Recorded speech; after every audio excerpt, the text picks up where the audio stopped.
योगी जी की क्या रिश्तेदारी है? रिश्तेदारी समझ रहे हो कि नहीं? जो रिश्तेदारी है उस रिश्तेदारी के माध्यम से कहते हैं कि अखिलेश तुम कम भर्ती किए हो यादवों को, 1800 यादवों को और भर्ती कर दे रहा हूं। ये जाबाज लोग हैं, बहादुर लोग हैं।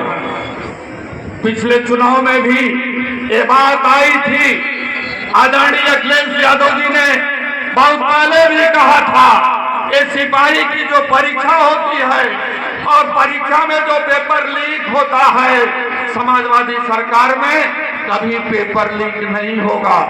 कन्नौज में देखा, ब्रजेश पाल 100 में 100 नंबर पाने वाला ब्रजेश पाल अपनी सर्टिफिकेट को फाड़ करके फेंक दिया, अपने फांसी लगा लिया। उसके बूढ़े माँ बाप के लालायित थे कि मेरा बेटा सिपाही बनेगा, बूढ़े बाप का सहारा बनेगा, बूढ़ी माँ का सहारा बनेगा। लेकिन पेपर लीक हो गया और वो फांसी के फंदे पर चढ़ा गया। अखिलेश यादव जी कहते हैं कि सिपाही की परीक्षा बहुत दिमागदारों की नहीं है, तेज दौड़ने वालों की है। जो तेज दौड़ेगा और चोर को पकड़ लेगा, बदमाश को पकड़ लेगा, वही सिपाही बनेगा। सिपाही की कोई परीक्षा नहीं होगी, अपने बेटे और बेटियों को दौड़ा देना और वो सिपाही बन जाएगा। इसलिए बन जाएगा, आप यादवों की तुलना करते हो, उनका नकल करो, नकल करो। यादव क्या करता है?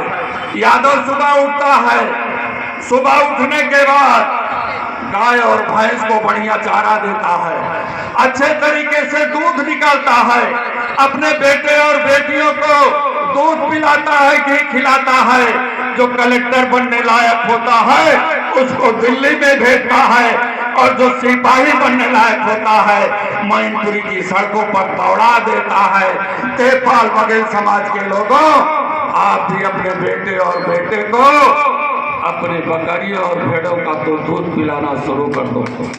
हम निवेदन करने आए हैं अगर शास्त्री के समाज से भी, आप अपने भाटा मूली का पैसा कम से कम दूध में खर्च कर दो। और हम अपने बाथम साहब गुरु जी प्रिंसिपल साहब से भी निवेदन करना चाहेंगे, आप भी निकल जाओ अपने समाज में। एक आधो की बेटे और बेटियों अच्छी शिक्षा लेने के साथ साथ दूध मलाई भी खाना शुरू कर दो। कलेक्टर बनने लायक हो तो कलेक्टर बनने के लिए यादव के साथ दिल्ली में चला जाना। सिपाही बनने लायक हो तो यादव के साथ मैनपुरी में दौड़ लगा लेना। इस देश की कोई भी सरकार होगी, चाहे योगी होगी चाहे मोदी की होगी, आप लोगों को कलेक्टर बनने से कोई रोक नहीं पाएगा। जिस दिन आप अपने पीडीए के मजबूत करके इस सत्ता पर काबिज हो जाओगे, मैं बड़े विश्वास के साथ कहना चाहता हूं।